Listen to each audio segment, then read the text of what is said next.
First things first. Abatula abaliagadde okumanya Honorable Nabilah Naggayi Sempala yani. Muwala munnakibuga. Nnyo. I love that.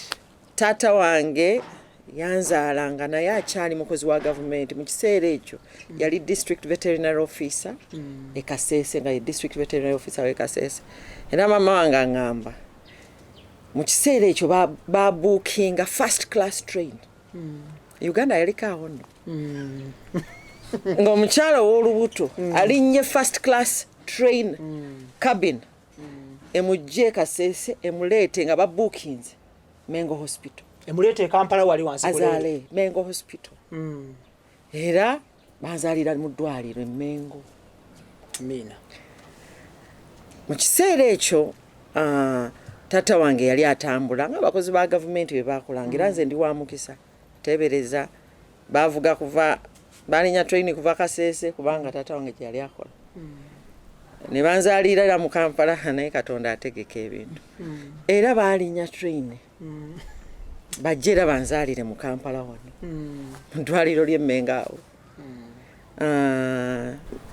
Okunzalira mu Kampala ndowooza yali sayini. Era bwe tumala tata wange awo nga bamukyusa n'agenda e Luweero district veterinary officer. Paka bwe yajja e Wandegeya nga ze ku headquarter ya Ministry of Veterinary. Yeah. Anzaala era kati nakulira okuva nga ntegeera. Nakulira kiwafu awo mu estate e Kansanga.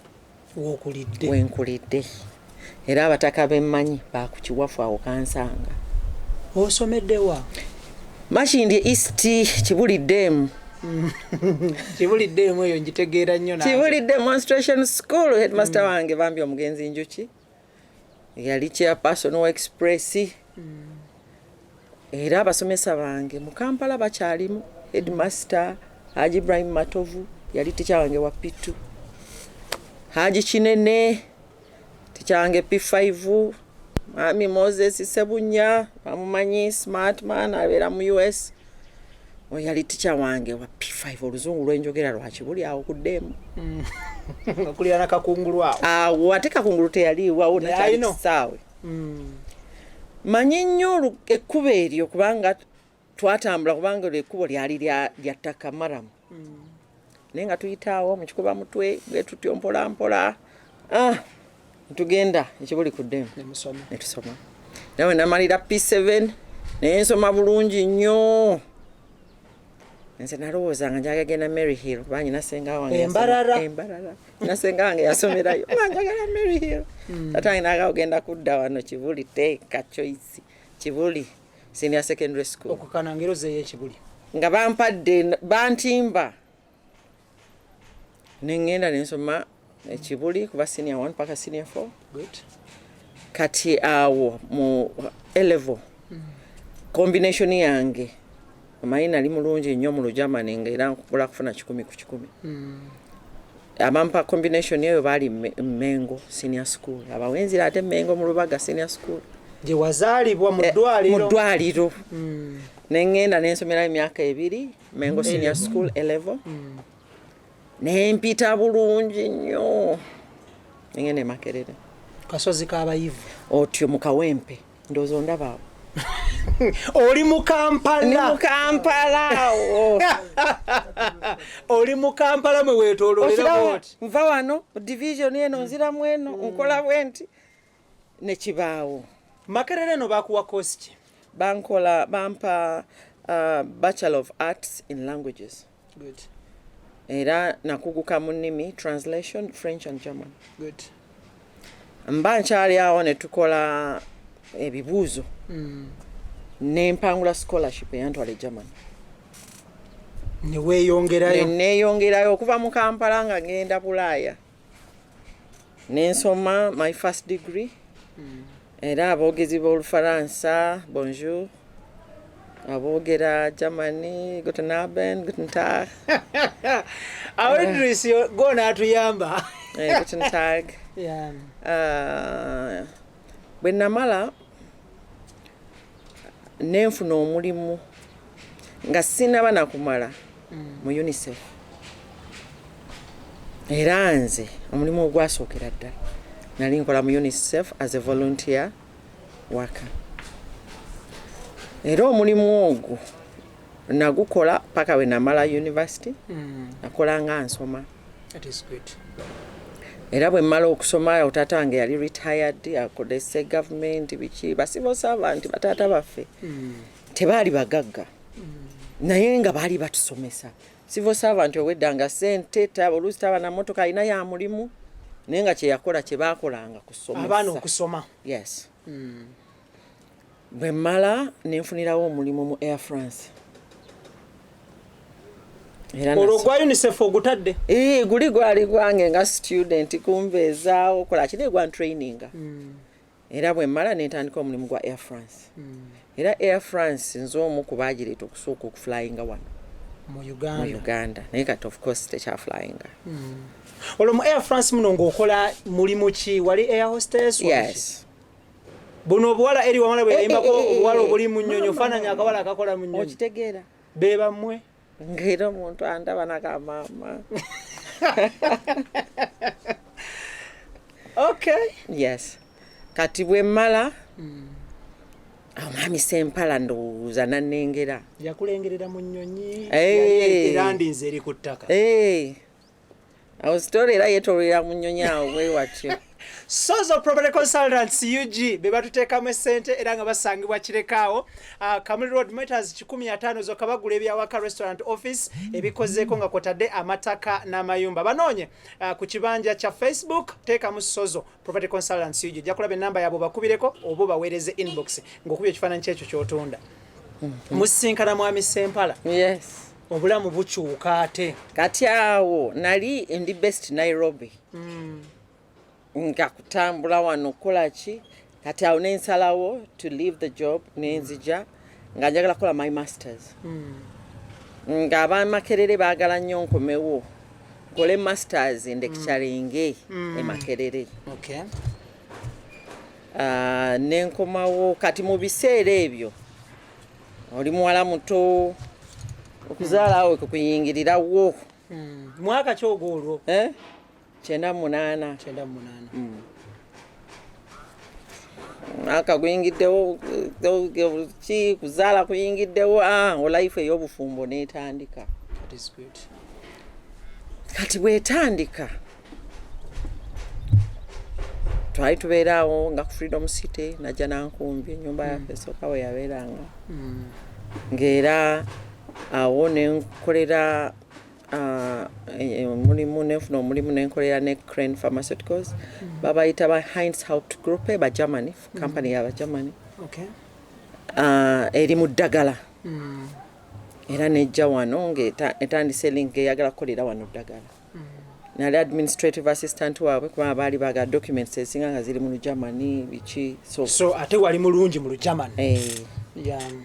Kati nenkolayo awo enkolayo mu kiseera ekyo Haji Sebagala yali agenda kwesimba ku bwa meya nali sirondanga ngenze mu kalulu sibitegedde. Olwo akalulu kayingiranga ani ng'omulonzi ng'omulonzi naye kyali yali mbeera yakola ki yakutambula nga olw'okuba nti nno nali mmanyi Haji Sebagala mulamu wange nennyingiraawo nendaba akalulu ne kabeerawo ne bagaba balayire ne tugenda ku City Hall.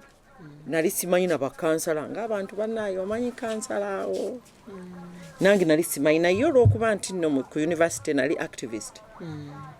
Mu kiseera ekyo waliwo omuwambi bamuyitanga Oscar Lafontaine yali federal governor banyita status president owa Zaland eyo federal because Germany is a federal government.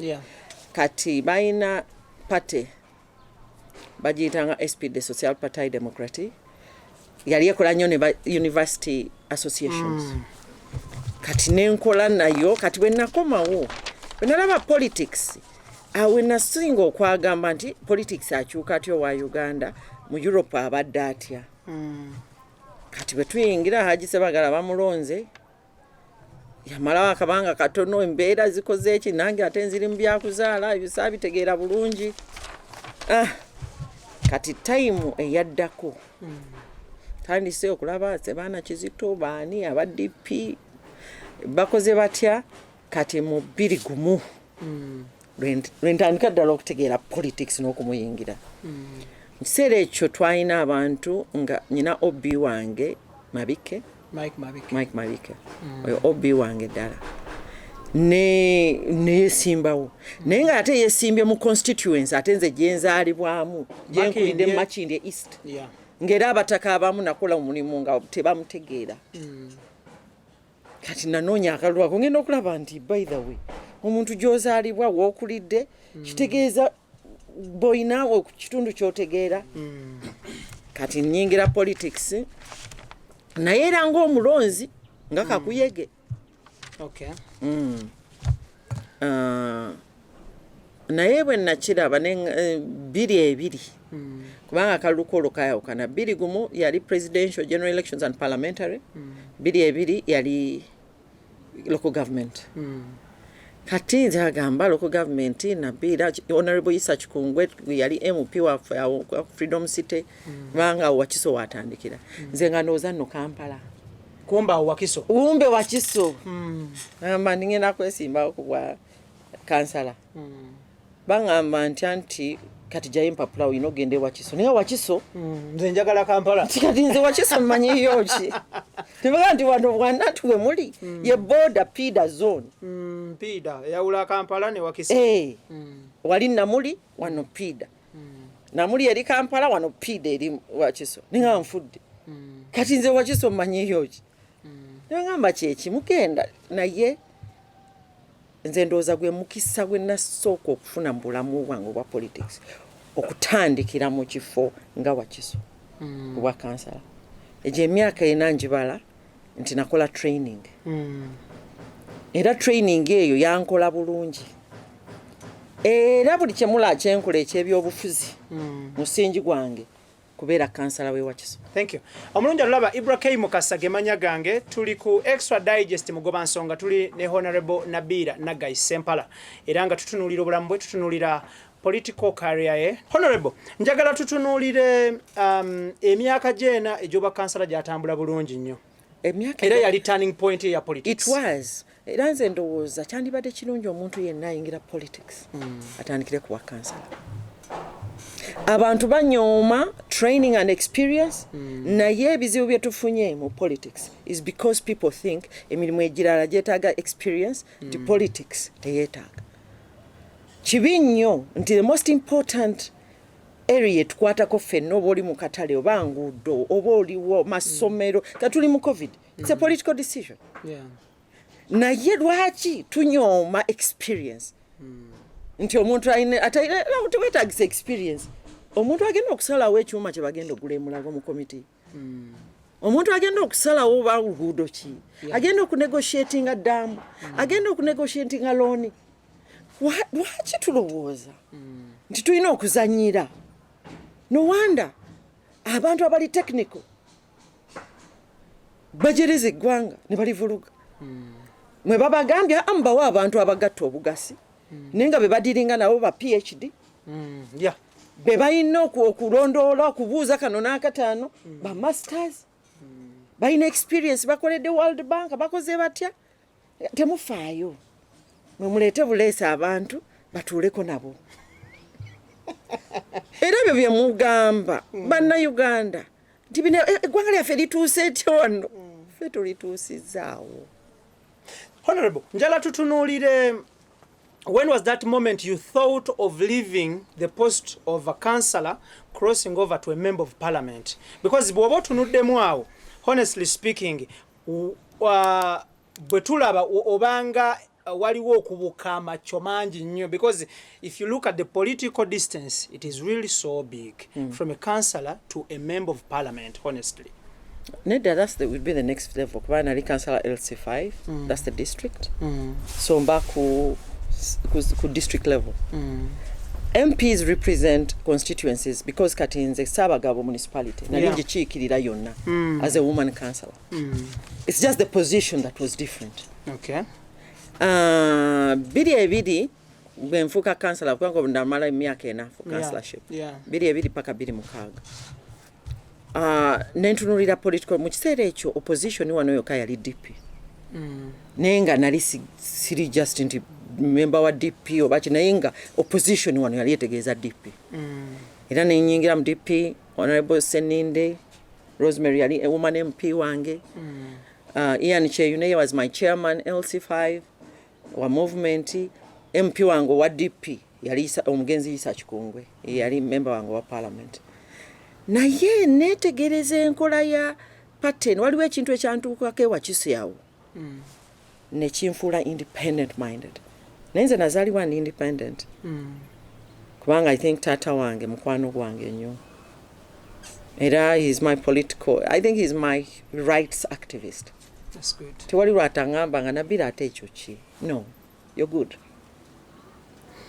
kati waliwo ekintu ekyantuukako ewa Kiseeyo nekikyusa timing yange kuba kansala buno wali ku ticket ki tewali ticket wali wa namunigina tewali ticket buli muntu yali esimbirawo mu individual merit yajabuzi thank you so atutunuulire bo taking a decision y'okwesimbawo ku bubaka bwa parliament obwa Kampala district nono saasalawo bwentyo nkugamba nti DP najetegeeza lumu nayina ekintu kye twali tulwanira nze nga munaye bwe nsoma constitution ng'eno nga njikiriza buli kapaati akalimu nti buli muntu alina okagoberera nalina oluzungu lungi nnyo ng'era local government act ntambula nayo nendaba kati awo ngenda kukola ntya ngenda okulaba abantu be nali nkiikirira ewa Kiso ndi ku nguudo works committee nga bangamba kansala basobola obutakuzaayo nti kiki tewaziisi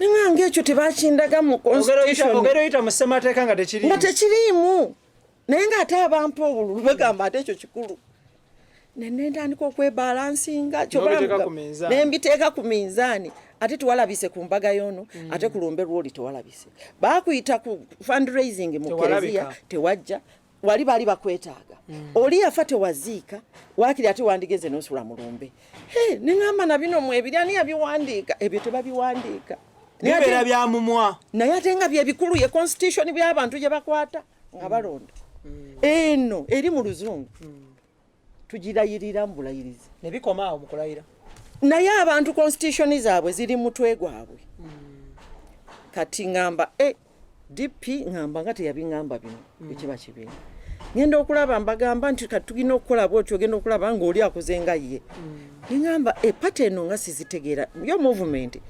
saagyegombako kugibeeramu because nali already nze nga ndowooza ebintu birina okutambulira nga biraasi bwe bitambula nga nze nsoma mu constitution ngenda okulaba nga si bwe kiri neŋŋamba bano bakola bubi kati ekintu ekyo kyantuukako waliwo we nali njagala obuwagizi bw'aba DP nga kansala nenda okulaba nga bakoze omukago n'aba movement abamu nenga kati bano ekitegeeza they are not honest nenga naye nali Germany nga waliyo social because I'm a social democrat by the way by maybe living nsuubira nti democracy ayina okuba ne social dividends bitambula byonna kyona n'abantu batuufu gwe lwaki okulembera abantu tebalya bigambo jangu you socially uplift them basobole okutegeera democracy gwoyogerako you socially relate with them kati yes social democracy nze I'm a social democrat kati nkomawo nkwata mikwano gyange gye twasomanga nabo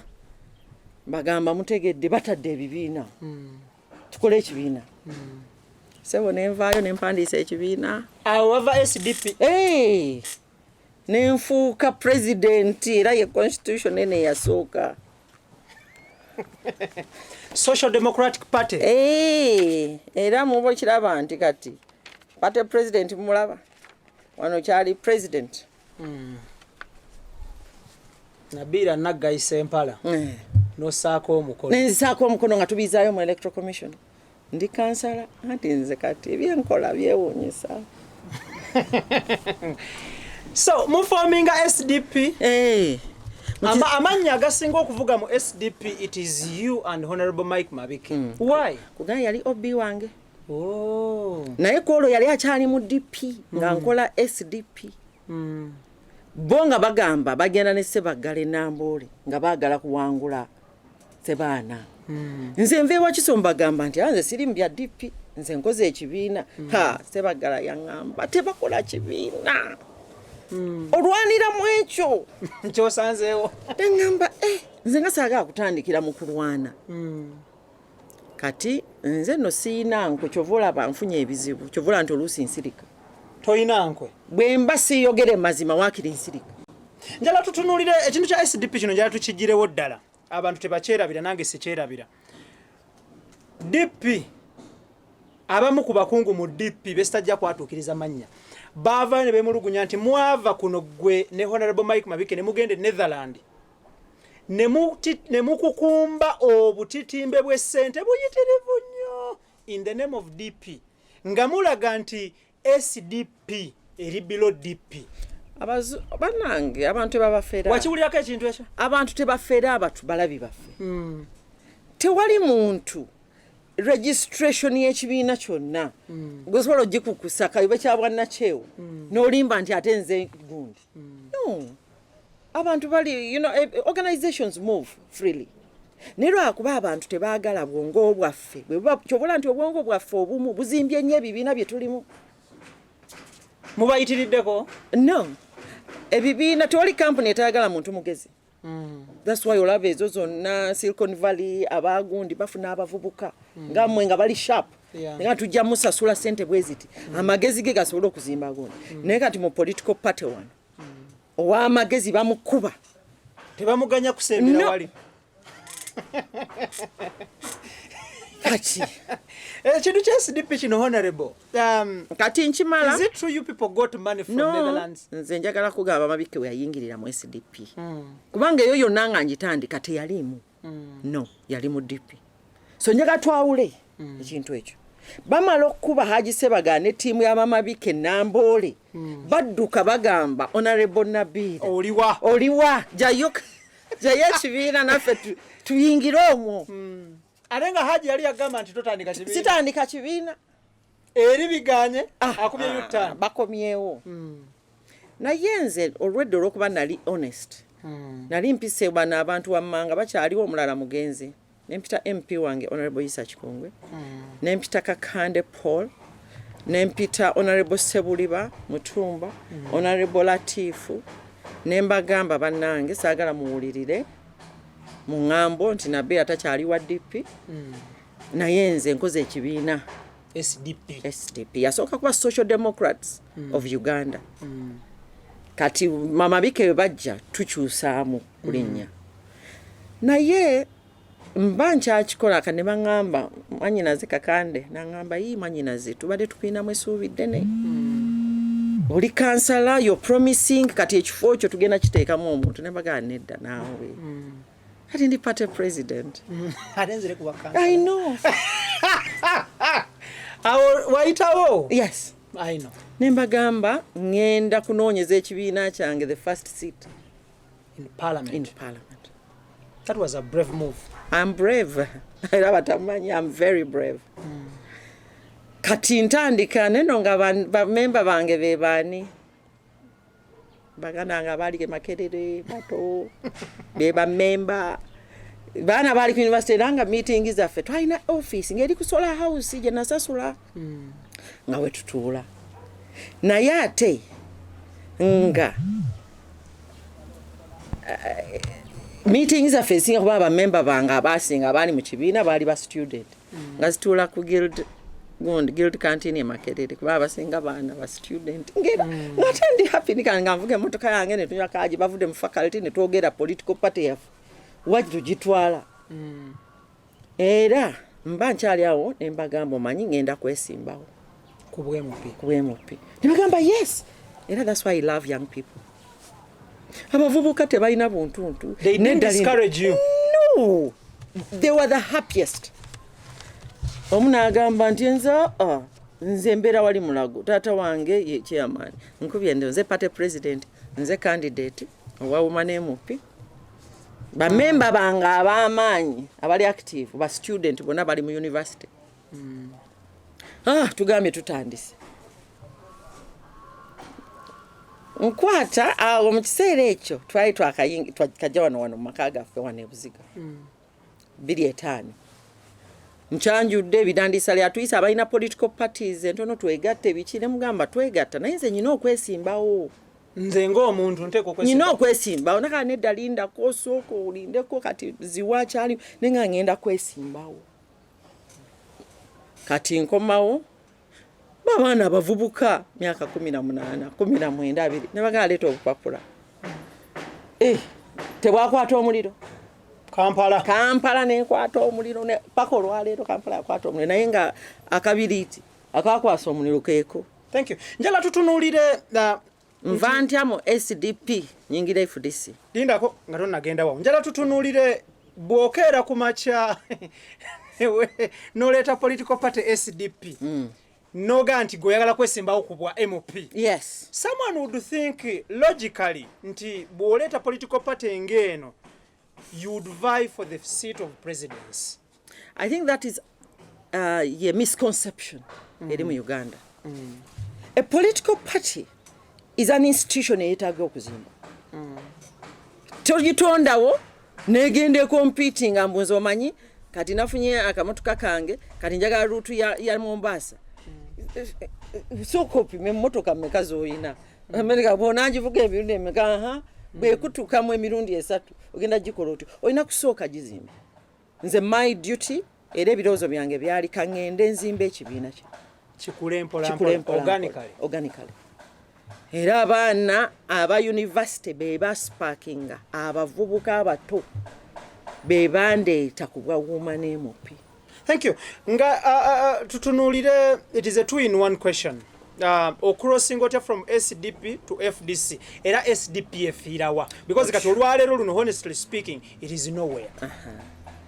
Kati ntandika campaign nze nga abantu timaba besi nga sibamanyi sibalabanga nako. Nali sibamanyi. Nali siri musakozi zaba. Nali ki ngera mbalabanga omuntu omulaba abalaba bali eyo sibamanyi. Just kati ninyo kankusalemu ko ekimi kati ninyo. FDC wagiyingira eri malwa group oba reform agenda. Sabi ebyo byonna sabirimu. Tugende maaso. Mu stories simanya reform agenda bikinze nali munange grounding SDP nze ndi mu political party nabondozanga bakola FDC naye nga ndi mu SDP. Kati ndani ko bwa campaign nkwata omuliro. Aba taxi bikiche baga waliwo omwalo ono oba jidde naye wali yeye. Aba FDC mbandi awo basanga mwami Sempala waliwo awo mulamu wange alina salon kwa Alisha Kampala Road Alisha salon. Mwami Yusufu Nsibambi era akyali mu FDC.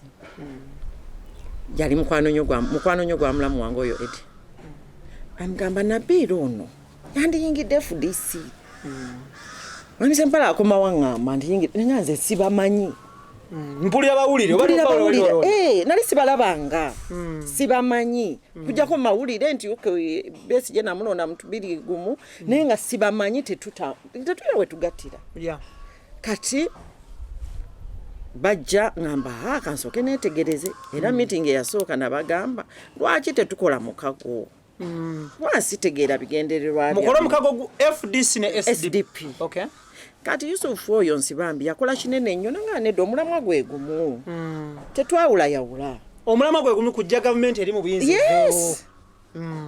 Tukikola biki bajja omugenzi Dr. Kigundu Mayi mukyala wali mu America bampita yali weekend emu ngenda mbasisinkana bagamba no naye nga balabye candidate agenda kuba tebayina. Tewali candidate. So bajja candidate wa SDP. Ebbugu mulyali between you ne yali incumbent.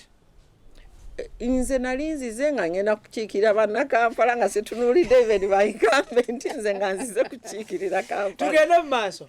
Kyevola nti oluusi abantu misunderstand me. Nze I have a pure heart. Nze oluusi nsalawo ne nga ngenda kukola ekintu kino. Nenkyogera ate nenkituukiriza naye yakijeewo. Kati ngende wa Dr. Kigundu omugenzi bambi Mungu amusaasire nemayi bangamba waliwo bed kamulegeya bangamba Nabilah jangu tujja kola kati ku Sunday ku Monday keera tuba ne press conference olunga okay najja nankumbi tuba ne press conference buli Monday jangu najja nankumbi tukwanjuleyo nga candidate wafe ntuuke najja nankumbi yali Monday bayirese press conference baba yisenga bwomuli wano anti ono mbweyogereko Naggayi Nabilah Sempala ndize tuba tukyayogera bakuba ebifaananyi bakola kyamawulire ne gajja nga bwe tuli wano Besigye bamuyimbudde ebuzira babbetika myanga tunuulira nga maama nga abakyala bano bannange kati nange nga omanyi omuwala omuto ngamba tunuulira bange naye banyaniriza especially the women mukyala Sebugwawo baani nga bafunye candidate nga kati jangu era twavaawo buvi najja nankumbi paka Luzira convoy n'abamawulire tuve Luzira kati bantegaga nti kati gwe umane MP w'e Kampala kati bakannangirira bakoze batya Dr. Besigye avuddeyo bamunominating abantu bangi nnyo twetolodde Kampala bantu tandise campaign naye mu kiseera ekyo olwonge ngalo munyoleza muti bwe tuti omunyoleza bwe muti naye Haji Sebagala mbiseera yali w'amaanyi nnyo we yalagirira ndi Haji alagidde nga bw'oba toyina Haji Sebagala 26 omanyi abantu omanyi tetwagala kwogera history buli ajja ayagala abikke eyamusookayo kye yakola era eddusu lya Haji Sebagala 26 wano mu Kampala lye lyali lisiba ebbaasa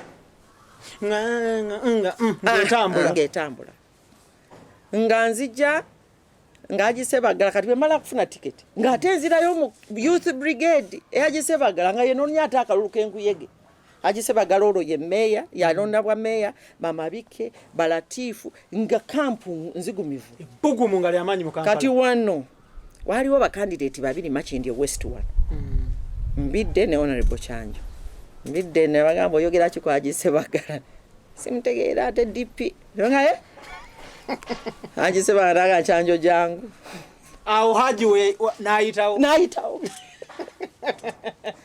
naye abakyala babeerawo weevu era abantu tetunyooma weevu zaatusooka kuba nazo weeziri ate wajja kubaawo ne weevu ezisingawo yes kati tukimala mpitamu kati aba FDC no bampamsimu kati bampandikira najako kati ono chairman we Kampala bamuyita Livingstone Kizito ne mukubira halo mwami Kizito tuli eno gundi mutukula je tuliyeyo campaign na ye gendo balabe waliwe simu ena abekawe mama ndi mu campaign ate lwe nonya ate ba officials ba FDC sibamanyi ndi candidate bampadde ticket naye structures of FDC sizimanyi zaliwozo walimu abantu baliwo mpola tukako nzijukira nagende ekawempe ye bwayise angamba baliyeyo abavubuka walivubuka ne bumvuluga kamukajja nga kambadde agamba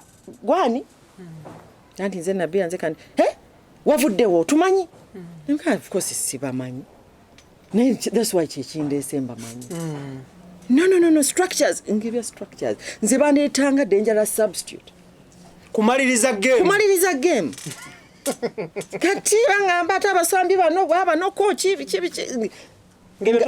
ngamba yiga buyizi ate no campaign erwawo ngeyo myezi ebiri banangiridde empangudde okuwangulwa okwo manyi kye kwabeera okuwangula nga kuwedde alondandiko gankozi ndi FDC olwo yo gundi bali bagikuwadde kadi bagimpa nze ngwe nali dangerous substitute kwata ogenda oteebe goolo gwe tukulabye nyenze mu myezi ebiri enywedde fuse MP ku FDC ticket mu myezi ebiri buli FDC yali atandise ogamba avuddewo ono ayitawo atya ani amulese nentandika okwennyonnyolako ti munnange mundeke waliwo yakoze bwati mundeke ono ali bwati baali tebamumanyi kubanga mu myezi ebiri nali candidate nabo bali mu kalulu batalaaga nze nenkomawo nga ndi MP so abalaba neekanga ng'ate abantu b'e Kampala bo bamaze okunnonda aba FDC nga beekanga kyate ono avudde kiso kitegeeza tebaasuubira kuwangula nabagirayo ekifo nabo ne bakyekanga naye munaye mba nkyali awo mu mwaka gumu omuntu gwe nali mmanyi nga ye senior mu party FDC member of parliament Betty Kamya ngenda okulaba mpola ngenda okulaba kiringa omugole okujja ngenda okulaba mukyala mukulu nga bamusibirako nga lole mutwala nga basibako ebyo bamutikka era mukole baganga gevaayo sokoli nde soko jegeno tule wali bwatyo Betty Kamya yavaayo mangu naye era oba olina kyolabye wadde oli mugole oba nekyoyizeewo nga batonayiga niyo baako amaaso kyegalabye mutandiko ga nalabye bate mukyala mu bwekityo nno bwekyali kati bwekibaawo nga sirina kwenzimbira kubanga Betty Kamya kwe nali nnyina okuzimbira bayali amanyi history w'ekibiina bamusibiddeko agenzi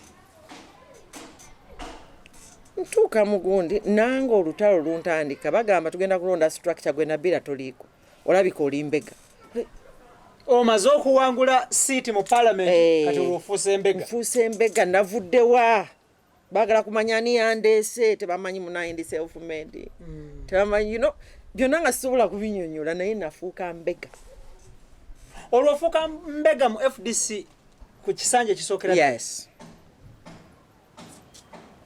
nfuuka mbega kinkanga ngamba kino kiki naye nyina be neebuuzaako mwami Sempala n'agamba yina ekiki mukyala wange lwakyalwanirwa nga yakayingira mu kibiina waliwo abo abantu abaali balinaanya ab'e Kampala bavubuka tubayita ku Centenary Park tutuula nabo omu kati MP mubuuza naye owaayi osazeewo erinnya lisirikire nti sirikire mubuuza nti naye kiki ekinwanyisa Nabilah nti tomanyi bannannyini kibiina neŋŋamba constitution etugamba gwe ngoddayo ku constitution etugamba nti ffenna bammemba tuli bannannyini naye tujja kulondanga mu ffe nga nange ndaba nsobola okubeera essaawa yonna basobola okunnonda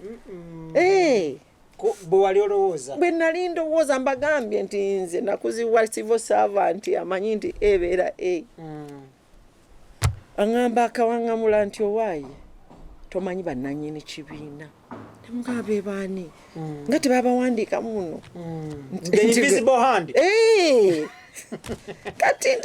kati binsobera neŋŋamba kale bwe banga be banega waliwo two groups waliwo group eya genomuntu waliwo eyabesigye ninga kale zi group zinkuyege kati enasinza amaanyi entwale kati nga nze sibitegeera mukazi wattu nze nyina abakyala nze nyina programu z'abaana Kampala nnene kati ebyekibiina nze munnange nendowooza bijja kwesootinga nga simanyi olina okgenda ne wabaawo akugamba kati gwe nkukkiriza kati ekyo embeera saagikuliramu siri muddu no awo wavudde ebizibu byo byonna mu FDC omuganda agamba nti ekijjoma nkinyaga bitono lwaki tewagonjoolwa mbeere nga obudde bukyali kitya sisobola kuyiga kubeera muddu ku myaka gino olw'okuba njaga kuweereza ggwanga lyange ntandika okugenda ogansebo nga waliwo abantu abampakalo bakama bange banaaba bameka mukama wo yaliwa mu politics be bantu abakulonda bali nekibiina ekibiina sako naye nga yabyabufuzi I know. Thank you. Njagala tutunuulire oyogedde ku kintu kya bwambega n'okutuusa olunaku olwaleero the public bagisiigire ekifaananyi nti you a political mole. You belong to NRM at night. During day you belong to blue and white. Nga bw'oyambadde bw'otyo.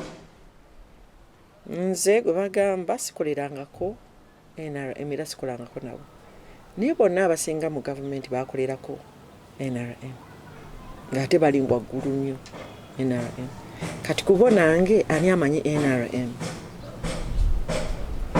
enkolagano ne NRM eri ku extent ki sigimanyi kiringanga omuntu okugamba nze kyenyambye bannakampala kuva 2007 bagamba nti oyo mbega naye nga bamulonda Kampala mbebaza ani trading enjiri ya olimbego liwa NRM ekiro emisano liwe FDC abaagala okubavunamira mu kibiina abagamba kyabwe kati nakugambye sikisobola bwemba waakiri nvunamira abantu abampa akalulu obwo obuddu in a democratic society.